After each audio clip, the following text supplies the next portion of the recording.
All right, here we go on a Sunday morning in Las Vegas.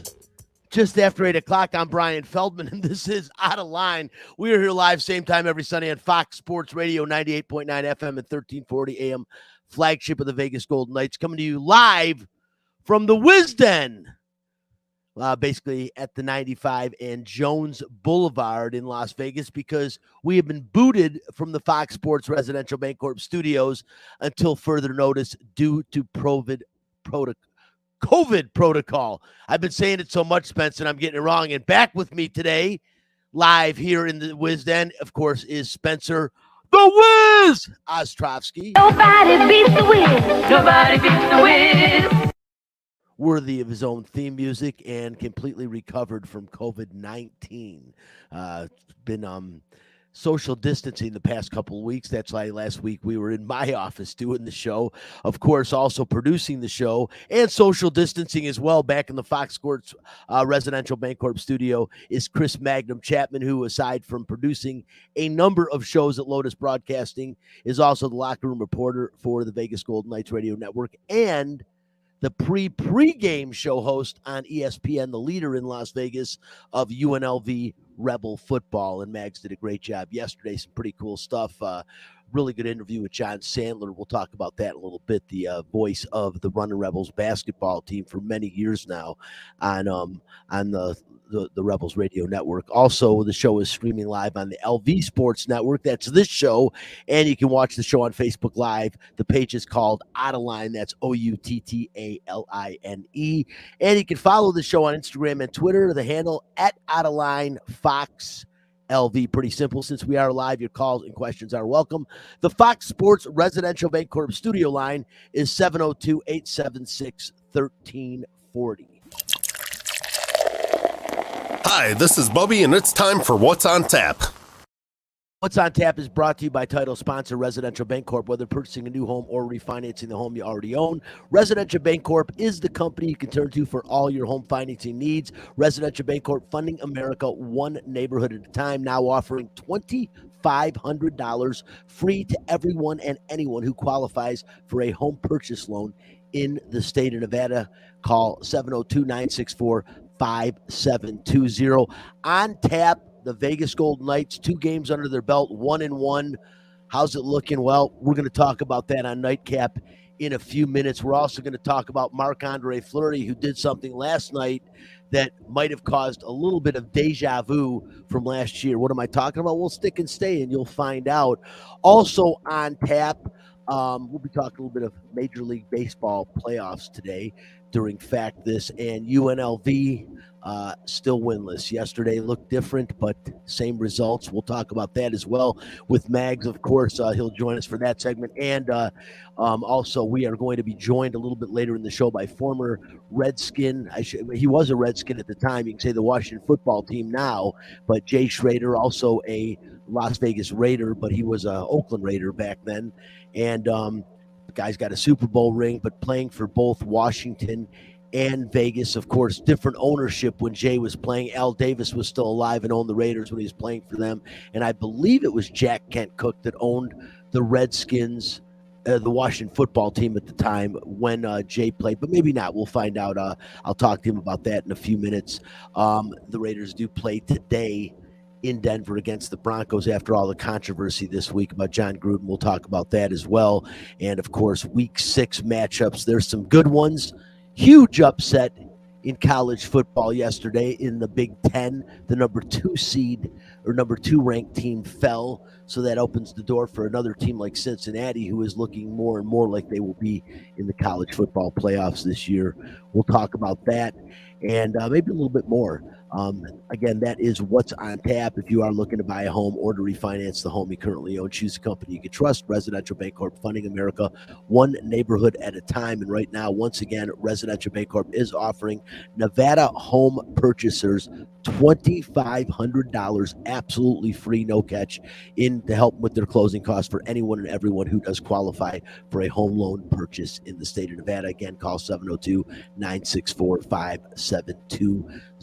for details. Spence, what is going on, man? It's good to see you. You look healthy. You got color in your face, and you're far enough away from me where if anything is lingering and can get through, hopefully it won't. I'm feeling a lot better than I did on Sunday. I was out. Like, as soon as the show was done, I went right back to bed for pretty much the entire day. I'm actually very lucky that I had gotten the vaccine, because I may have ended up in the hospital if I didn't. I was that bad for a while. So obviously the vaccine helped me kind of down the symptoms of COVID. So I don't like to imagine otherwise. And I'm feeling better now. And, thank God for that. Well, when I had it, I was unvaccinated. It nearly killed me. It had gone into my lungs. I may not be here today. This is no joke, as we've all found out. Most of us experienced it to this point. Mags, back in the studio, fortunately has never had COVID to my knowledge and is vaccinated. So the cool thing is, Chris, is this vaccine seems to do the most important thing, and that is keep death out of the equation. Yeah, I don't know too many people who've gotten COVID. I think Spencer actually may be the only one I know who's gotten it since they've been vaccinated. But well, the guy who gave it to me was vaccinated. That he's okay and happy that he's back with the show.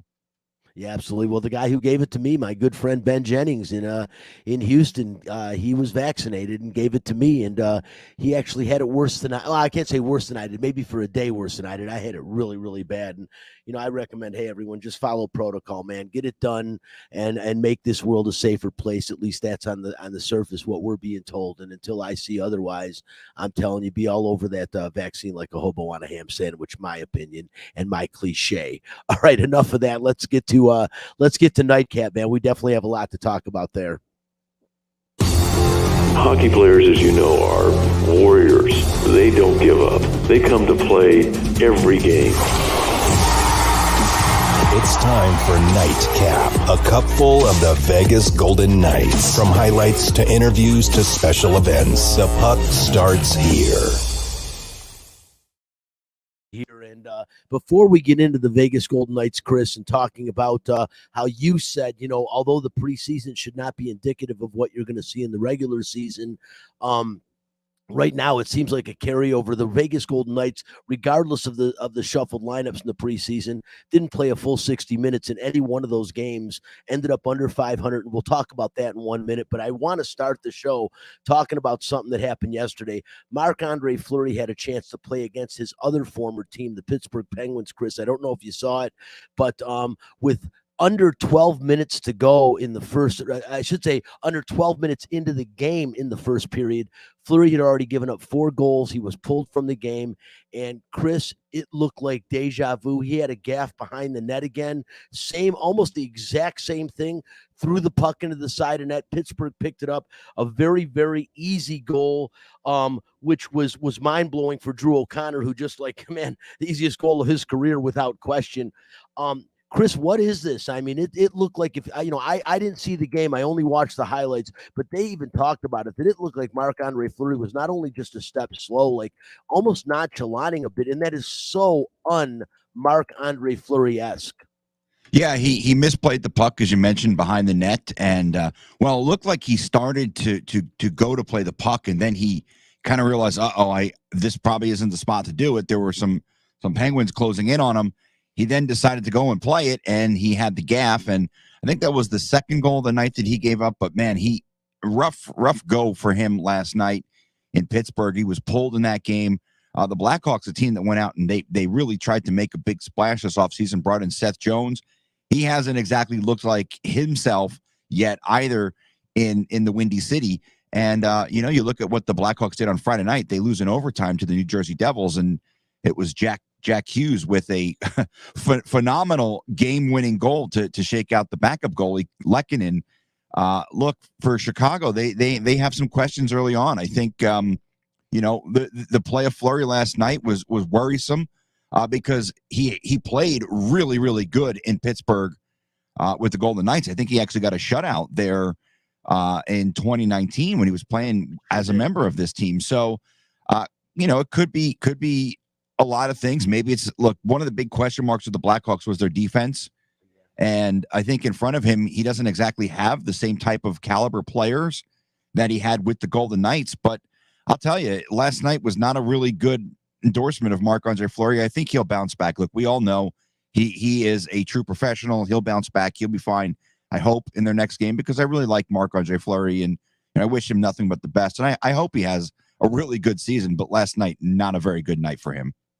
The ultimate competitor, Chris, a true wolf in sheep's clothing. You'd never look at him and think he was as fierce as he is as a competitor. Like I said, I've said this many times, a lot of players carried a chip on their shoulder when they were considered the misfits back in 2017-18 in their inaugural season. You never would have thought Fleury had the chip. He was always smiling good. But I'll tell you what, inwardly, he carried that chip more than anyone else on that team, and it led him all the way to last year to a Vezina Trophy. That's how well he's played over the last 4 seasons. We saw a gaffe in the Stanley Cup semifinals against the Montreal Canadiens, one that the Golden Knights never recovered from. Being honest, that's just the way it was. They went down 2-1 in the series and never recovered from that. Although they knotted the series back up with a Game 4 win, they just weren't the same team, and you could see it in Game 5. Fleury's confidence completely shaken. Spence has that goal last night. This is what it sounded like if you were listening to the game. Puck rolls down toward Fleury, hesitates, he had to wait, and back in front, and O'Connor puts it home! His first National Hockey League goal, DOC! DOC, known as Drew O'Connor, his first ever National Hockey League goal. And like I said, it's the first goal and the easiest goal he'll ever get in his career. And not laughing in any way, shape, or form. I genuinely felt bad for Fleury. 4 goals on 8 even strength shots. Overall, he stopped just 6 of 10 shots on goal.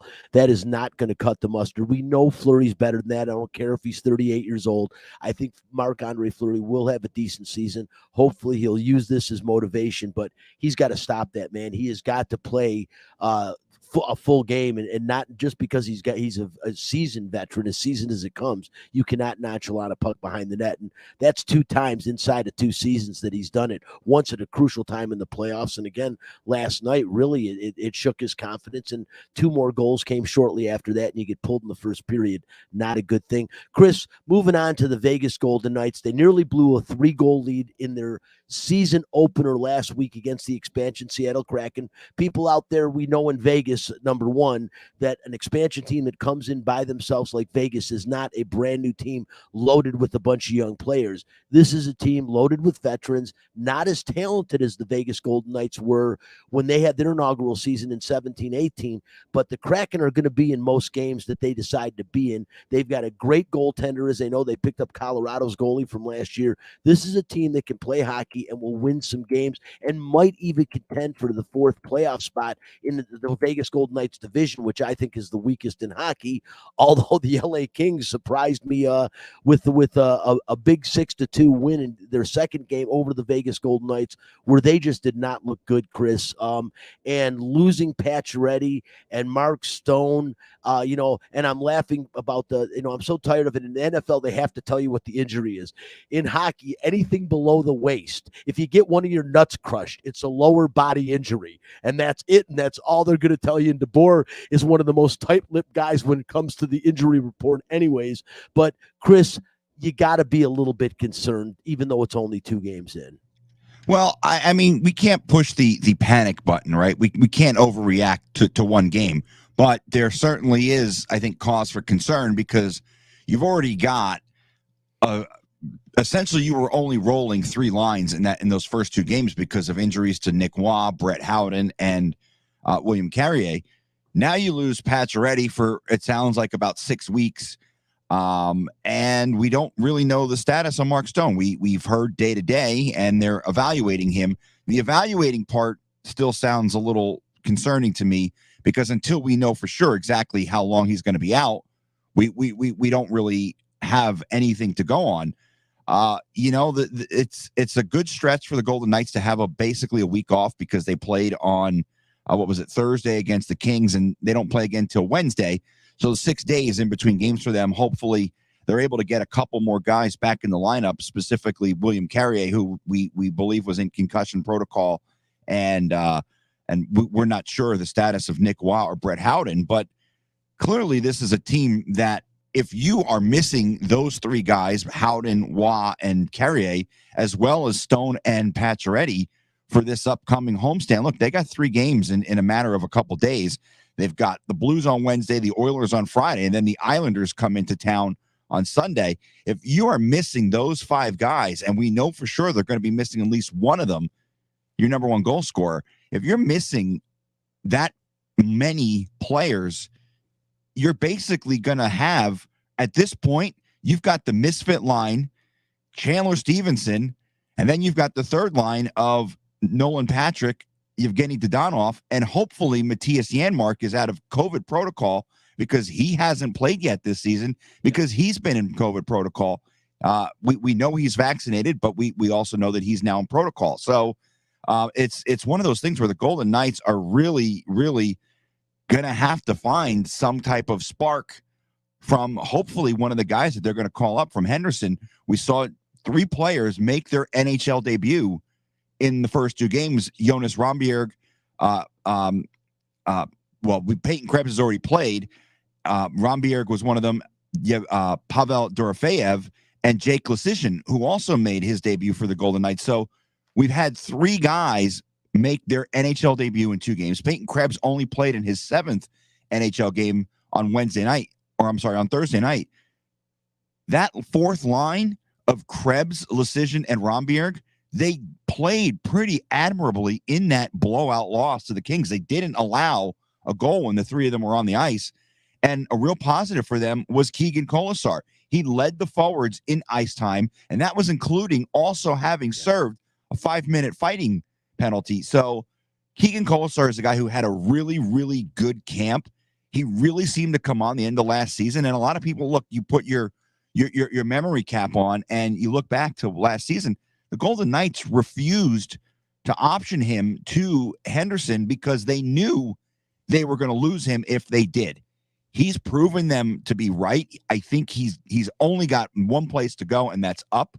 He's a guy I'm really fascinated by, really excited watching, because watching the growth of Keegan Kolesar the last couple seasons, he's a guy who I really think can step up if they ask him to. If he's the guy that they tab and say, hey, Keegan, we need you to step up, I think he's up to the task. No, Chris, I agree with you. And Keegan Kolesar is showing us one of the reasons they were able to let Ryan Reeves depart, because Keegan Kolesar is a physical player. He will fight. He is a tough guy. And with him and Will Carrier, you have 2 tough guys. I mean, Will Carrier is built like a brick S house, and someone you don't want to mess with. We've seen him in the locker room. He's a big dude. And another guy you don't want to piss off, and a guy that has a knack of getting in front of the net. So I think those guys justify why another reason Ryan Reeves was like, oh, but you're right, Keegan Kolesar, the upside's tremendous, because not only his physicality, but the fact that he can put the puck in the net is a big plus. We got to move on from this because we got definitely give we're gonna cut a few segments and we'll come back a little bit later, but I want to make sure we get Jay Schrader on the line. It's at 8:30. I think he's on a golf course, so I want to do that on time. But I do want to say that I do think that the 5 games, the full 5 days off, will help the Golden Knights. I will say that whenever I've seen a guy depart the ice, like I saw Mark Stone do in the second period of the LA Kings games, Chris, that always to me has meant surgery. It is a knee injury. He couldn't put weight on a leg. That is not a good sign. You can call it a lower body injury, call it whatever you want. I'm interested to see what the prognosis is. But even Pete DeBoer said he was hurt before the game, but not hurt enough not to play. But the bottom line is he couldn't put a drop of weight on that leg as he exited the ice. We haven't seen him since, and this could be a long-term thing. Nothing really has come out in depth about it to this point. But again, when you see somebody favoring a leg like that, typically it ends with a knife or a laser. And that's just all I'm going to say about that. Again, the Knights take to the ice. They've got some time off Wednesday. They'll play the St. Louis Blues. Friday, Connor McDavid and the Edmonton Oilers come to town. And then on Sunday, they'll play the New York Islanders, another really good team, as we saw last year, 2 times now back-to-back, making it to the Stanley Cup semifinals. Pretty good with them, but at least all 3 games are at home, and it's going to be a real good test for the Knights, and also a test for Robin Leonard. There's a lot of weight on that guy's shoulder. Is he the man? Well, time's going to tell. I think Robin Leonard has the talent, the style, and he's a big body. It's a whole different style of Marc-Andre Fleury, but I think he can play the net. So we'll see what happens moving forward in this season, but I am concerned, and I think a month or however long it is down the road, they're going to definitely welcome back a guy like Alex Tuck. As Chris mentioned, somebody's got to step up. Somebody like Alex Tuck would be a type of player to step up right now with them reeling, and yet he's also a guy on the shelf for another 6 weeks or so. So it's going to be interesting as the season progresses to see what happens, and the injury status of both Mark Stone and Max Pacioretty, as those are just keys to the Golden Knights having success this year. As good as everyone else is, I think without having Mark Stone, that no matter how bad he might have played in the Montreal series, is a gigantic loss for this team. You're talking about one of the top players in the National Hockey League, one of the top goal scorers, and also Mark Stone is a great two-way player, a tremendous asset on the power play and on the penalty kill, a guy you got to have on the ice. You paid big money for, you made some big moves to get him, and they got to get healthy. But again, that injury scared me a little bit. Chris, I don't know, do we have Jay on the line yet or no? I don't know anything about getting Jay. Oh, well, look at the log. There's his number at the bottom of the show log. You'll see Jay Schrader. Give him a call right now if you would, and that's on there. And real quick, but while we're doing that, we'll come back and talk to this. We'll talk about this, Spencer, a little bit later on. But UNLV's football game yesterday, wow, it's head scratching. I looking at the schedule. And especially as of late, I thought if there was one game on the schedule, even though Utah State was above 500, I thought if there was one game on the schedule that UNLV could win, it would have been the Utah State game. And what an exciting game to start. I mean, UNLV takes the opening drive, drives down, gets a field goal, and then Utah State returns the ensuing kickoff for a touchdown. The next series, second play from scrimmage, Charles Williams runs for like 61 yards. And before you know it, it's like 10-7. It's like, whoa, when did offensive fireworks become part of Rebel football? And it was kind of exciting. First quarter ends at 17-7 UNLV. And it really looked like it was their game. I mean, Spencer, they led the game until late in the fourth quarter, but somehow something that they do, and it's almost like nightmares from home because of the Detroit Lions and watching what they've done my entire life. But UNLV found a way to lose. Well, this is a winless football team, and when you're up 3 points, how are you going to play so conservative at the end of a football game? They weren't even trying to go for the first down. They were content with 3 and outs and wasting as much time on the clock. And really, the quintessential part of the game for me was either the last drive or the drive before. You have Justin Rogers come in, and it's third down. It's like 3rd and 7, and they go for a little curl route that goes for 4 yards. How are you not trying to go past the first down marker? I mean, come on. This is a winless football team. Justin Rogers is the reason, Spencer. Arroyo and the team has no faith in him. I was standing on the sidelines for the second half of the game, and when Justin Rogers in the second play, the entire team is like, throw the ball. His teammates are pissed at him, and he takes another sack. And he had time, too, to at least throw the ball away. But then again, I'm not a quarterback. I don't play that position. When you're under a lot of duress, it can be very tough. And from us sitting on a couch or standing on a sidelines watching, it looks a lot easier when you're actually taking the snap and standing over center. And a guy that knows all about that's joining the show right now. I believe he's on a golf course, but former quarterback of the now Washington football team, former quarterback of the now Las Vegas Raiders, Jay Schrader. What's up, Jay? Good morning. How are you doing, Brian? Oh, I'm doing well. As long as I'm not at a golf course with a golf club in my hand, Jay, I'm doing pretty well. Well, there's some days when it's a good thing to be on the golf course, and then other days it doesn't work so well. So, hopefully it's a good day. Well, I'm hoping you have a good day. You're a good golfer. I mean, I remember the one golf tournament I played in. You and my buddy Mike Prinny carried the show, and I hit a few putts, and we won a tournament. It was kind of fun. But, Jay, so much talk this week, and I appreciate you joining the show this morning. But obviously, the Jon Gruden incident, so disheartening to the city of Las Vegas to see this go down. And, when it started out, everyone kind of, I think, initially jumped on Gruden's bandwagon saying, come on, it's an email from, 7 years ago. I mean, 8 years ago. What are we doing here? But then, over the next couple of days, obviously a lot more comes out. We're still not privy to a lot of exactly what all of those emails said. But this is really, really disheartening, and a black eye to the Raiders football team and a black eye to the NFL. It really is, unfortunately, and I'm just surprised there's not more people involved. That's what concerns me, Brian. I mean, they kind of singled out Coach Gruden, and rightfully so, if that's what was in the emails. We don't know. We'll never be privy to all of it, I don't think. We just hear what they want us to hear. So it's unfortunate. I think there's going to be some concerns now with the Raiders. Who takes over the play calling? How does that work? How are things on the sidelines? Because it's a major shakeup right now. It really is, Jay, and parlaying off of what you said, I mean, we've all heard now about the misogynistic and homophobic language used in a lot of these emails, but the point that you said about how is Jon Gruden singled out, I want to know about that. Now, you've been in both organizations. You were there before Daniel Snyder owned the Washington football team, though, correct? Correct. Yeah, I was there. Yeah, it was Jack Kincoot was on the team, and Jack Kincoot was still the owner of the team. I was, and of course, as a player, you don't know what goes on. You come in, you do your job. You're there. You're studying game film. You don't know what happens after hours. When the coaches are there till 3, 4 in the morning. I don't know. So it's hard to say. Everybody's an outsider, as I said. They're only leaking what they want us to know for their cause. We'll never know the true story.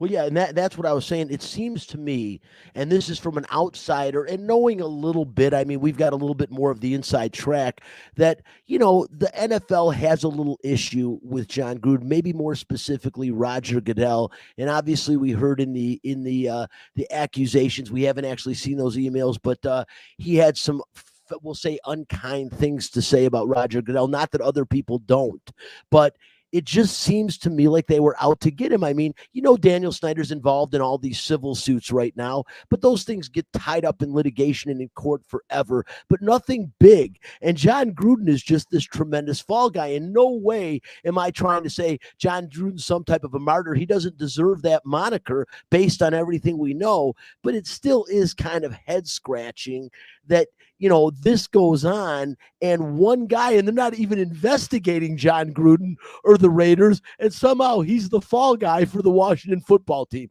That's probably, to me, the biggest surprise of the whole thing. And I do hope that more pans out and we learn a lot more of this in the days and weeks to come. And not that I want to see other people get indicted or get in trouble, but I just want to see that there's been a thorough investigation, because there is no way in hell Jon Gruden is the only guy that is involved in this. Although I do believe this, and Jay, your take, Mark Davis had no idea of any of this, and I think he's been kind of unfairly portrayed. I do think he should have said something, but come on, man, don't try to villainize Mark Davis on this one, right? I agree with you. I don't think Mark had any idea. This was way before Mark hired him and everything else. So I think you hit it right on the head. It was indicated that he said some unkind things to Roger Goodell. It was indicated he said some unkind things to DeMarcus Smith. Those are the two guys, the two powerful guys that run both organizations, that run the NFL. You can't tell me they didn't have something with pinpointing Coach Gruden.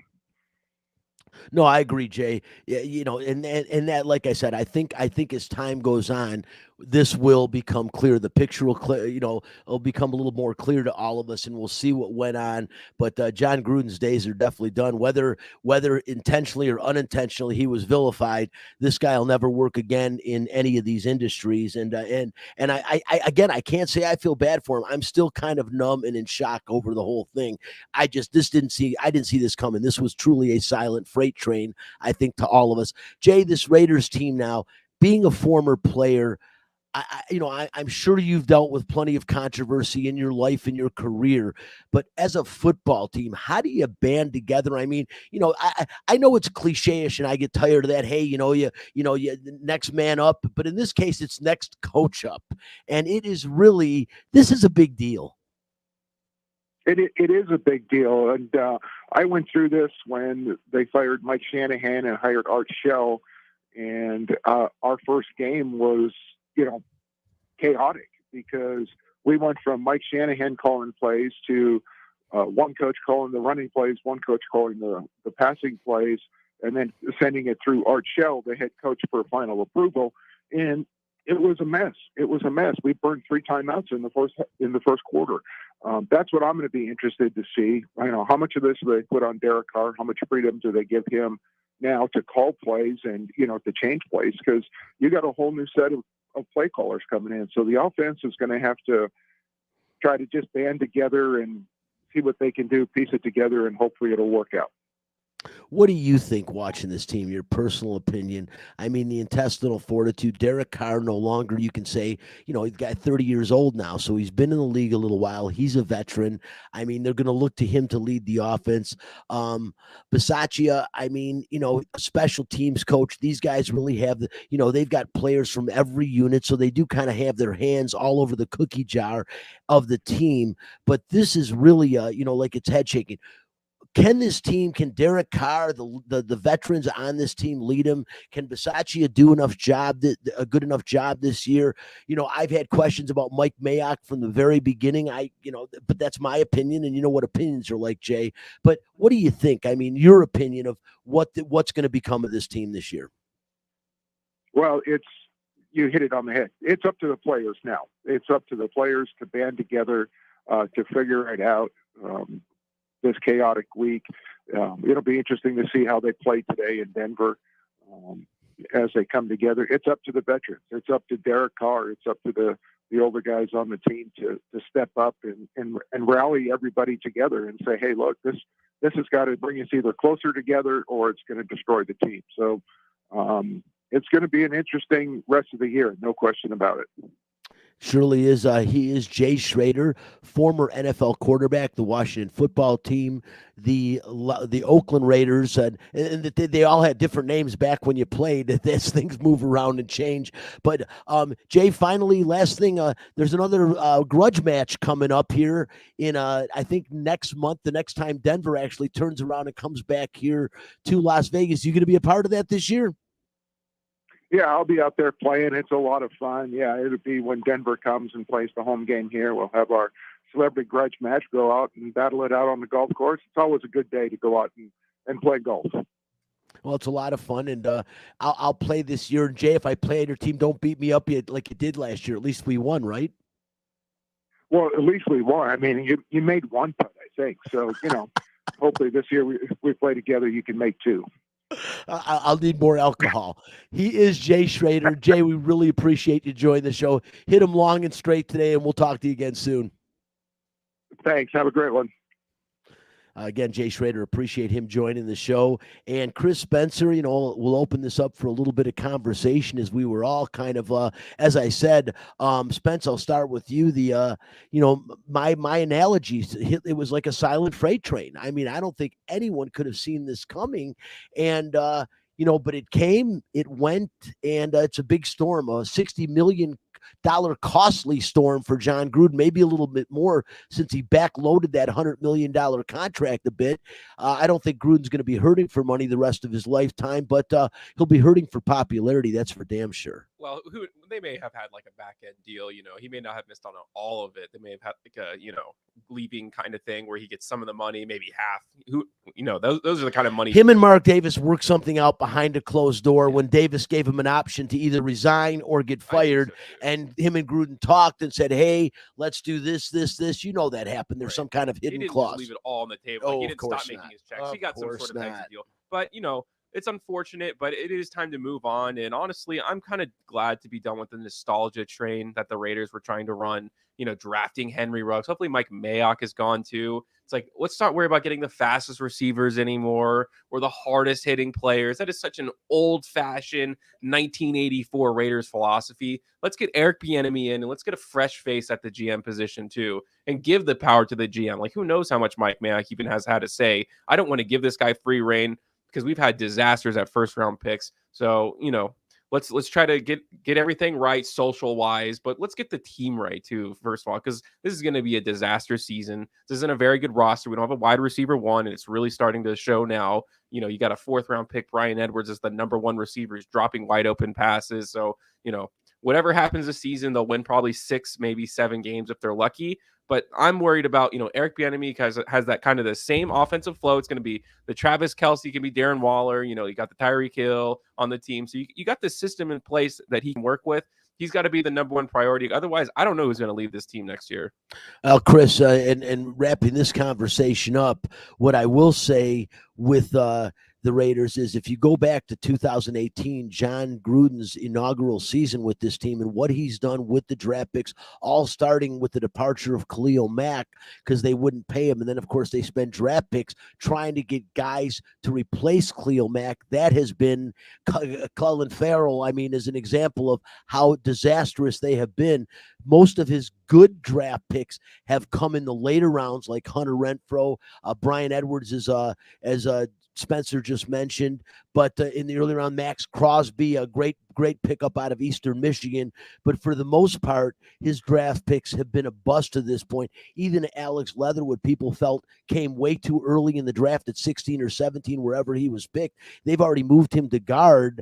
This is looking like he has left this team in disarray, and I'm sure it's a combination of both him and Mike Mayock, who Spencer has never liked. But I think, Spencer, you'll be happy because if the team doesn't make the playoffs, which I think they're going to struggle to do, I think both him and Bisaccia will be replaced next year. And I think a guy like Eric Bieniemy is a perfect fit to come in, especially with the culture and the nature of what just happened. He'd be the perfect head coach, so to speak. Chris, what do you think going forward here? What a mess. Yeah, obviously quite the mess for the Vegas Raiders. Last week at this time, we were going off the one piece of the email that we saw, but it was also important to note that the statement that Mark Davis made last Friday was that they had received other things from the NFL and they were going to go through them. And then obviously the team plays on Sunday. They play a horrific game. They were never really much in that game against the Chicago Bears. And then Monday happens, and we find out that there's a lot more than just Mike or Jon Gruden making the comments about DeMaurice Smith's lips. The thing is, I'm not so sure how much blame Mike Mayock has on the roster of the Raiders because Jon Gruden ultimately was the guy who was making the decisions. I think Mayock was GM in name only, and I think at the end of the day, player personnel decisions were being made by the now departed Jon Gruden. I think Mayock deserves a chance. Now, I don't know if that's going to happen, but if I'm the Raiders and look, this is our team now, this is our city, I'm blowing this whole thing up. You're not a playoff team. You don't have the players on the roster to compete in the AFC West. Look, the reality is the Los Angeles Chargers have not only surpassed you, they have blown by you. Kansas City, yeah, they seem to have taken a step back. They're still really, really good. And Denver, I don't think we really know if they're a good or a bad team because they really haven't played the schedule to make you say, oh, the Broncos are for real. I guess we'll find out today how real the Broncos are when they play the Raiders coming up a little bit later today. Of course, you can hear that on our sister stations, Comp 92.3 or Raider Nation Radio 920 AM if you happen to choose to listen to the game with Brent Musburger and Lincoln Kennedy. But the thing is, a lot of what Spencer said is accurate. They don't really have that number 1 receiver. Brian Edwards is a guy who is basically the de facto number 1. Remember, they let Nelson Aguilar walk, who was a really big part of the team's success last year. I like Derek Carr. I think you can win with Derek Carr, but I think you kind of have to start over. And I know Carr made the comments about he'd rather retire than play for someone else. But I think if you're Mike Mayock, you need to take a really long, hard look at this roster and say, is this guy a guy that we can win the Super Bowl with and go through every single position? Because if he feels that you need a complete overhaul, you've got to do it. You can't keep the worst thing in the world is to be 7-10, 8-9, 10-9, or 10-7. You have to have either a step forward or you have to go all the way back to the drawing board. The worst thing in the world is to be mediocre in the NFL. No, I couldn't agree with you more, and I think they do need to evaluate every single position on this team, starting with the quarterback position. Even though I've seen flashes of Derek Carr this year that have been as good as I've seen him ever play on the gridiron from college to professional, there are still moments of indecision and things that will cost him big time in big time games, and it has, and it will continue to do so. And yeah, today will be a good test because the Denver Broncos, the jury is still out on him, but one thing's for sure, the defense is much improved, and that's all because of Von Miller is back and playing great football. I thought the guy was like 40 years old. He's actually only like 33, and Von Miller, the way he's playing right now, looks like he's got he's got an axe to grind again, and looks like he's got something to prove. I would not want to be a quarterback with Von Miller. It's like an Aaron Donald on the other side, a guy that's always going to be disruptive and plays the game to hurt you. So it's going to be an interesting matchup for the Raiders, and I think we'll learn today how they have taken this on their shoulders and whether they're going to fold or whether they're going to be competitive and go forward. We'll see. Real quick, a couple of key matchups, and I do want to try to talk about UNLV football and get to fact this in a second, but a couple of key matchups right now. The Jacksonville Jaguars are trying to make the Detroit Lions the only winless team in the National Football League. They're up 17-13 over the Miami Dolphins in the third quarter. And hey, I want that to happen. I want the Lions to go 0-17. I'm smiling because I don't know what else to say. This team, like UNLV, and I'm going to segue into the UNLV thing in a second, but this team, like UNLV, finds ways to lose, and they'll continue to do it. They could lose every game this year. Wouldn't be surprised if Cincinnati Bengals roll into town into Ford Field today, and I think it's like the bad news Bears. What does that mean? Bad news for the Detroit Lions. Well, it's the Lions. They can break another new record. They can be the first 0-17 team now. I mean, that's exciting, I guess. That's what I'm looking at. Other big matchups today: San Diego 4-1 and Baltimore 4-1. Should be a hell of a football game. It's at Baltimore, and Justin Herbert, man, he just gets better and better every week. This guy is becoming one of the upper echelon quarterbacks in the National Football League. In 3 or 4 years, he might be the best quarterback in the league. And I know that's saying a lot with some of the guys in the league like Patrick Mahomes right now, Lamar Jackson, even up and comers like Trevor Lawrence. But Justin Herbert, the upside just seems to be getting better and better. The Packers and the Bears in a big NFC North matchup. Packers 4-1. They're at Chicago 3-2. Chicago will get a test today. Isn't it amazing? Aaron Rodgers loses that first game of the season. And I said I had him on my fantasy team. And I'm like, the worst thing that can happen to an NFC North fan other than a Packers fan is Aaron Rodgers getting shunned and the Packers being said, wow, Aaron Rodgers doesn't care anymore. Well, yeah, he cares. They're 4-1 now, second best record in the National Football League, tied for the second best record, and a force to be reckoned with. The Packers will probably win the NFC North. Arizona, the only undefeated team. That should be a fun matchup in Cleveland today.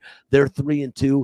And, Arizona, man, some people still feel they're a house of cards, that Kyler Murray will eventually stumble and fall because he's so small. They've got weapons. They've got as good as skilled position weapons as they have. They've got a really good running game, and we already know what they can do as far as receiving goes. And Kyler Murray's a wild card, man. He can run the football. He can throw the football. He has to get more accurate throwing the ball on the run. But, hey, the bottom line is Arizona's 5-0, so look out for them. We already talked about Vegas at Denver, a bunch of 3-2 teams possibly going in opposite directions. We'll find that out this afternoon as well. And great matchup tomorrow night. At the beginning of the season, I wouldn't have said the Buffalo Bills and the Tennessee Titans are going to be a great matchup. But hey, both two playoff teams, Tennessee playing well again, 3-2. And again, defensively, they somehow get overlooked defensively all the time. And defensively, the Tennessee Titans are a good football team. Not great, but good. And Buffalo, man, talk about another up-and-comer, a guy I didn't mention as far as one of the future superstars, a guy out of Wyoming, proving that you can go to Wyoming and still be a great quarterback in the National Football League.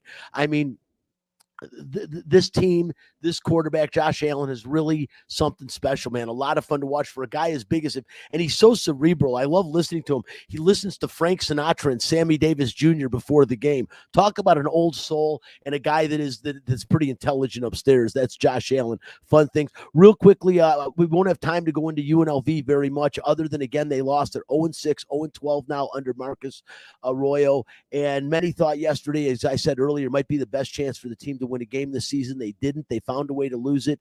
And the big question at UNLV is their quarterback situation. I still think Doug Brumfield is the best when he is healthy. He's proven that. Although Cameron Friel played really, really well before he got hurt yesterday, I don't know what they've got behind him. Justin Rogers is definitely not the answer. And Tate Martell, he either has more of an injury problem than we know, or he's simply just not that good. And I don't know that we'll ever find out. He's got another year of eligibility. So if we don't see the guy take the field much in the next year and a half, we'll know he's just simply not that good. They got a real short week. They're back at Allegiant Stadium on Thursday. They play San Jose State, who's 3-4. And San Jose State just played a really tough game this weekend against San Diego State. They lost 19-16. And, that's pretty damn impressive if you ask me, to play that close. San Diego State is undefeated. They're 6-0, and they're ranked 24th in the country right now. So the Aztecs playing some good football, a good defensive team, and also have some offensive firepower. And I think San Jose State, it's not going to be pretty Thursday night with a short turnaround. I don't know how UNLV recovers from this. This is a game everyone felt they were going to win, especially as it got late in the game. Missed a field goal, get a field goal blocked, all the momentum for UNLV, and they didn't do it. So that's it. We'll talk more about UNLV next week, as they've got another game again Thursday night. If you want to check out Allegiant Stadium, you probably get a ticket for like $3 to see. That's going to cost you more than that to take a tour of the stadium, go to the UNLV game and walk around. It's pretty cool, and you'll get a good seat to see college football. Real quick, Spence, go ahead and hit fact this. Fact this. If you don't like the facts, take your ass back to bed. Fact this. Fact that before yesterday, no team in Major League Baseball history had ever hit 2 grand slams in a postseason game. This was accomplished by the Boston Red Sox in the first 2 innings of Game 2 of the ALCS in Houston yesterday, by JD Martinez in the first and Rafael Devers in the second. Here's the 1-1, and a swing and a ball hit hard. Down the right field line. Will it stay fair? Yes, it will. Devers tosses the bat away, and the Red Sox have hit their second grand slam of the game. Martinez, of course, that they let get away. He was also an ex-Arizona Diamondback. Still has a lot of pop in that bat, and a great player, not just a good one. That is the 8th first inning grand slam in postseason history. You know me and my stupid statistics that drive Spencer nuts. But Boston is 6-0 in postseason history when hitting a grand slam. They're now 1-0 when hitting 2 grand slams the same day. And all I can say is, wow, if you saw that, it was pretty impressive. This is going to be a good series. Both wild card teams are in the prospective league championship series, but it's pretty crazy. 3 teams have won over 100 games this year. 2 of them are no longer in the postseason, and the one that's left is the one that was a wild card in the National League, the Dodgers, and they're going to have their hands full with the Braves. You know, the one thing about the Dodgers guys, or I should say the Atlanta Braves, just people don't talk about, is they are pitching really well right now. And what's crazy, if you think about Atlanta guys, Chris, they spent 126 days this season with an under 500 record, but they played really well down the stretch. They finished with 12 wins in their last 14 games. And the Braves in 239, they hit 239 home runs this year, I should say, and which was the second in the National League. And their pitching is really good right now. In the NLDS, the Braves held the Milwaukee Brewers to 6 runs in 4 games, a 192 average, and 2 for 23 with runners in scoring position. Chris, if you were the Dodgers, would you be worried about the Braves pitching right now? Yeah, I think you kind of have to be. And it's funny, you mentioned how bad the record the Braves had for a majority of the regular season. They were also blessed to play in the NL East, which is the division my Mets currently stink up. And, the division was terrible. You had the Marlins, who, of course, are just horrific. The Phillies, who underachieve consistently, and the Mets, who probably underachieve even more than the Phillies. So, yeah, the Braves struggled a little bit, out of the gate, but clearly they were the best team. And I think they're missing some really key parts of that team, too. So they're kind of a scary team right now. They are, and one thing with the Dodgers, and I've seen this all year, Chris, and Tim Kirkson's talked about it a lot on ESPN this season. Base running in professional baseball is the worst I've ever seen it, and last night was indicative of that. I mean, what the hell were you watching? At the ninth inning, Bellinger gets a base hit, and Taylor gets caught in between. Chris Taylor in between first and second base, or excuse me, second and third base. He makes a turn. You either just got to go or stay. You can't be indecisive in the ninth inning of a playoff game that's tied at 2 runs apiece, right? Yeah, and it's funny because the way Dave Roberts, their manager, played the game, you would think that base running would be an area where the Dodgers would never make mistakes because Dave Roberts was one of the best base runners of his era. And, it's just one of those areas where the Dodgers are going to need to clean up if they're going to make the World Series.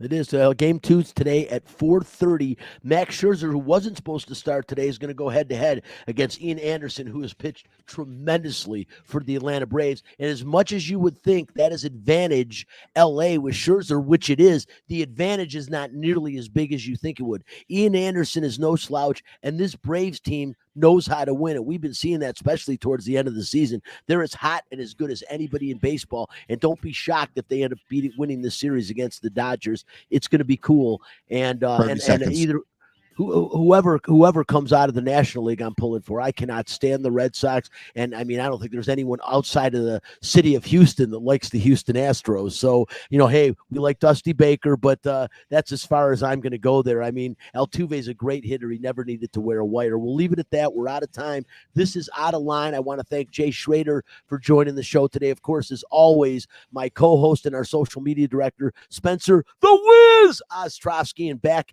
in the Fox Courts residential Bancorp studio, a good friend and great producer, Chris Magnum Chapman. Again, you can hear him on the pregame home game shows, and you can also hear him all over the radio stations, and of course, Vegas Golden Knights locker room reporter. I'm Brian Feldman. This is Out of Line. We'll see you next week.